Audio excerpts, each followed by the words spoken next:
We're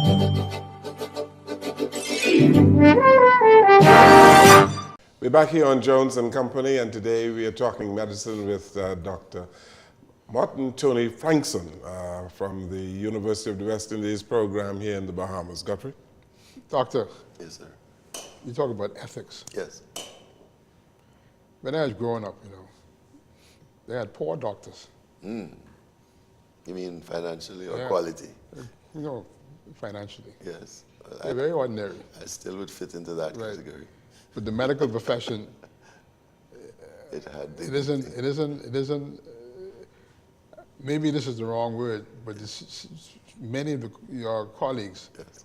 have a very mercenary attitude. It is a challenge. How does that fit into the ethical side of medicine? At different stages in the development of society, whatever happens in society will come over into our institutions. And that just gives our institution one more challenge to face. And I think we have been working on it. This particular one, the materialistic kind of way of looking at life, is a hard one because it is, in some ways, a heartbeat of a modern society. However, what we do is things like, for example, in our ethics courses, we teach a part of it is called professionalism. And we teach them that medicine is a ministry. Medicine is a ministry. A ministry, not a business. It's a ministry that must be done business-like. And we don't teach it often enough that that is the case. But there's room for improvement in that particular gospel. And we need to spread that gospel more. I think it's the antidote to some of the misdirected things that we see where people are expecting to make it quickly, financially. If you make it quickly financially, nothing wrong. If you are really good and you deserve it. The good book says a workman is worthy of his hire. I'm not going to knock that verse. However, it also says that we must be diligent and just and, weigh things properly and so on. And my values are run by the principles in that book. I try to pass that on. Some of the faculty members, some of us are atheists, some of us are Protestant, some are Catholic, some are Hindu, etc. But we try to find a common ground of the dignity, the decency, and the fact that at the heart of it is the most vulnerable part of the team, which is the patient. And once we can get people to understand that, the next thing is to understand the dimensions of a patient, that the patient is not just the biochemistry degree that you picked up at University of the Bahamas, or the patient is not the physiology degree. The patient is a human being, and the patient has spiritual values, economic situations going on in their lives, and our government system is usually that they're struggling economically. Whereas at a private hospital, they probably are well heeled with a good insurance, but they still have to make the payments for that too, so that needs to be not abused either. And we have also then now the serious issues that they're suffering from, that are driving their symptoms, a biological condition, or it could be a mental condition, a psychological condition, or whatever.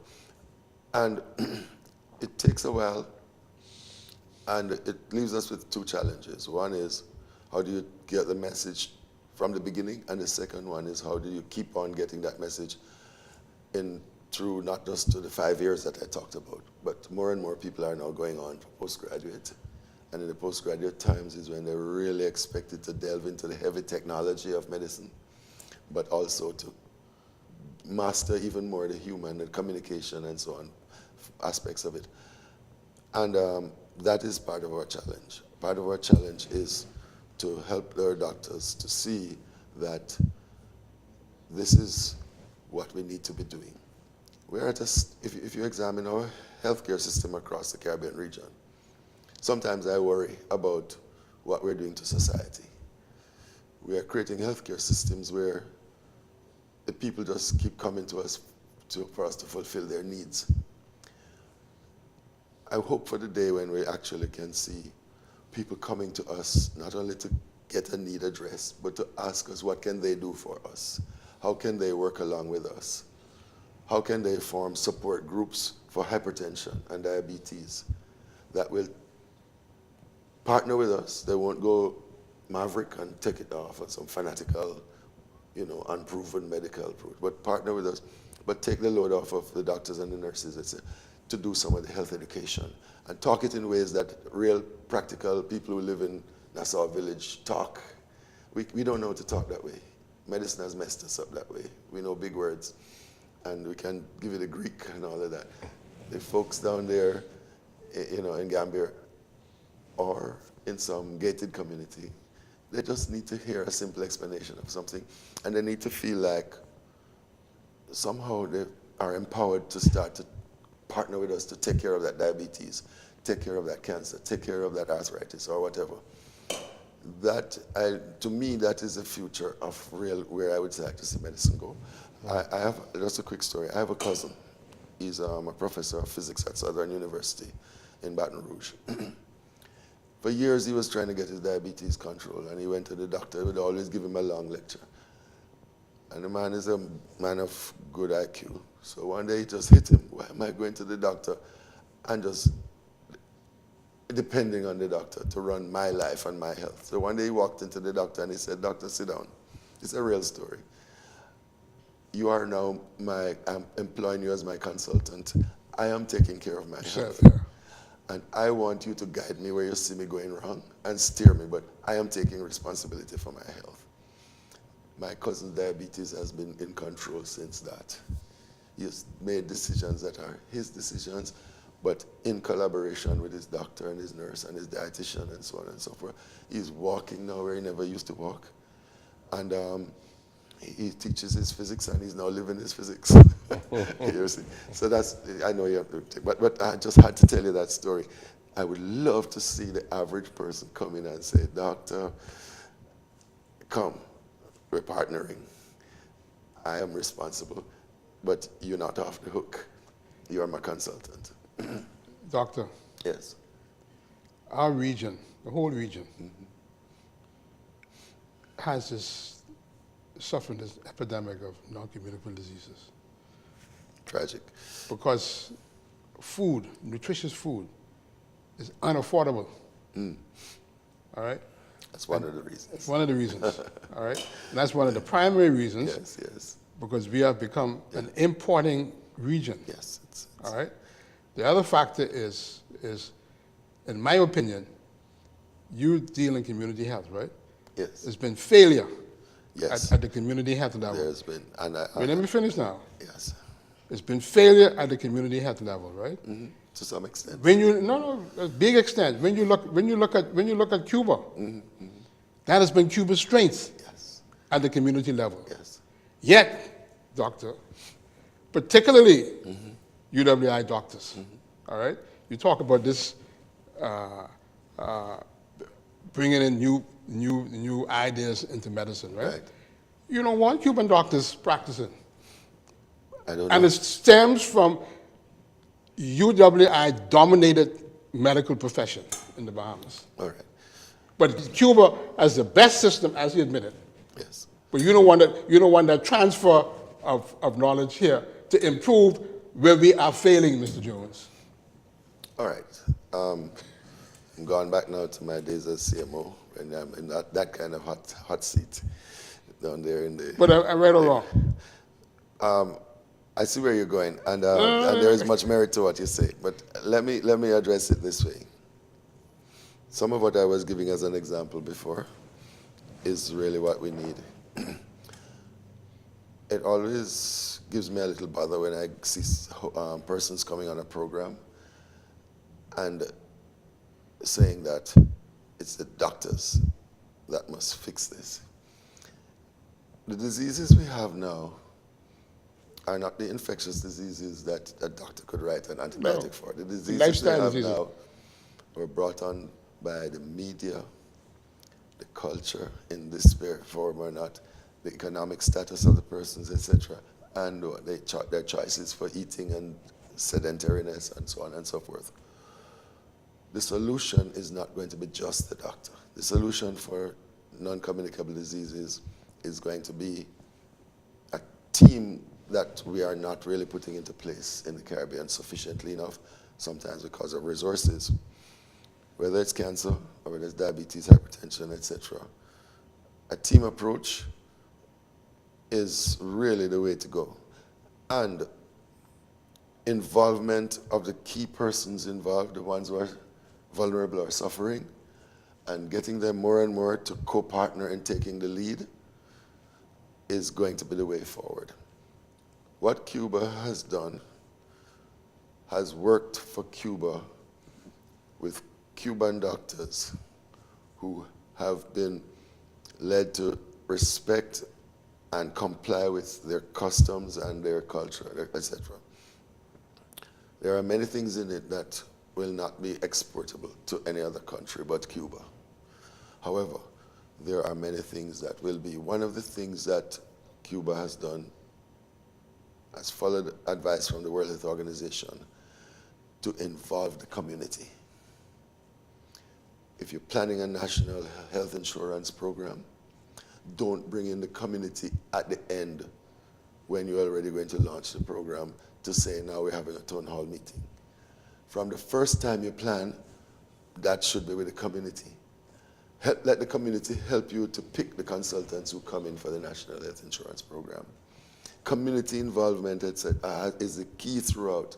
And you choose your community members according to their capabilities, and you let that guide you, because the more people take ownership for an entity, is the more that entity is solid when it comes to sustainability. But why is that Cuban model not used in places like the Bahamas? Because we have come to admire the models of up north and North America. Yeah, and parts of Europe too. But England, the UK is shifted over to that model now. Even their medical council is over 50% lay people. We are still stuck in our systems here in the Caribbean where our medical council is by and large physicians. They have, I guess they've reached us there at that stage of maturity as a nation, or a set of nations, let's say. But that's where they're going, and they're enjoying the benefits of it. They're getting perspectives that are not just medicalized perspectives. They're actually getting perspectives that will work in the community, work when the patient goes back home, work when the person goes to work, to prevent a worksite accident, and so on and so forth. Because in our talking down to them, we're talking together, and we're planning together, and we're coming up with realistic ideas that in England matched England's issues and England's way of saying things and developing things. We need to do the same thing here more and more as well, I would believe. And it is a process, but we need to be pushing in that direction. We need to take doctors off the pedestal and put them as being on top, but not on top. They need to be part of the team, and they need to be a respected part, but the other persons need to be respected parts too. The health educators we don't have enough of them, and we don't utilize them sufficiently. Cuba has a model where their health educators man people who their community involvement teams have picked from the community and say, train these people. They are from our districts, our communities, in our case, our family islands. Train them. We don't want them to be nurses or doctors, etc. We want them to be community health workers. And when they come back, we don't want them to be under the nurse, to be mini nurses. We don't want them to be under the doctor, to be mini doctors. We prefer to have them under the health educator, and so the doctors will consult in the process, the nurses, etc. Because we want these people to help to monitor people, to say it's time to get your cataract looked after. This is how you should look after your other diseases, comply with your medications, etc., etc. Their system is not perfect, but you're right to bring it up as something that we can learn lessons from, because we should be going down that road where we are involving the community more. And I'm not talking about capitalism or socialism or anything. I am, as I told you, I'm a man who respects the Bible. I look at churches and I see how churches run. And a church that has involved its congregation, that church You don't have to call anybody outside to paint that church. The congregation paints that church, takes after the thing, etc. That's an involved church, right? Now that's a spiritual ministry, but I already told you that I am seeing medicine as a ministry. Yes. So you can see where my model is going. Involvement. And not necessarily for fee, but sometimes for fee, because that's sometimes justified. But volunteerism where necessary. And taking responsibility as a group. I'm reminded of even Israel in the desert, the wilderness. We're still wondering how 1 million people went through a desert for 40 years and didn't have a mass of communicable diseases. That's still in public health a miracle that we have no explanation for. But when you read Deuteronomy and Leviticus, you see the rules they had to follow. Yeah. And they followed it as communities and tribes and so on and so forth. The penalties were kind of hard though. Dr. Frankson, you have a number of young Bahamian medical doctors who have been complaining, I saw it in the newspapers, of being overworked. Yeah. They graduate, they become interns, yes. and they work yes. 7 days a week. Yes. And they are on call sometimes for 36 hours or more. Mm-hmm. How can you give proper care when you work so long and you're tired? Isn't something wrong with that system? Well, doctors are taught, in my ethics class, doctors are taught to be the husband of the system. The husband of the system? Yes, the houseband. If I am to break the one word into two words, to keep the family together, but not to be a bully in the system.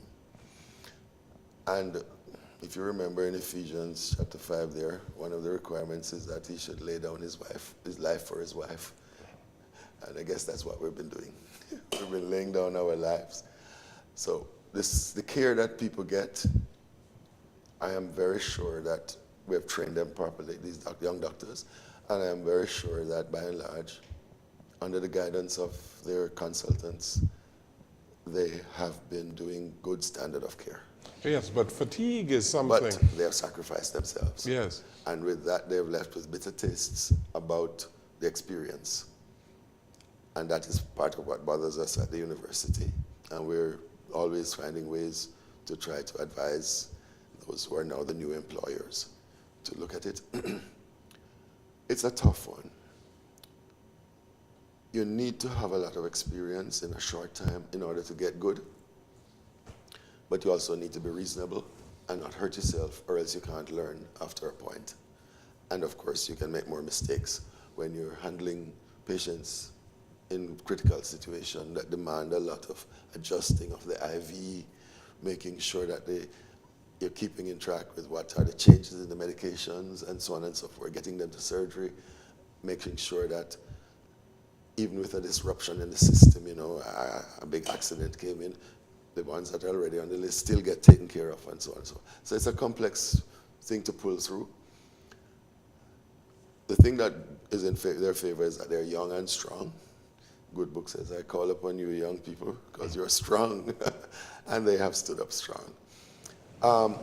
The challenge is that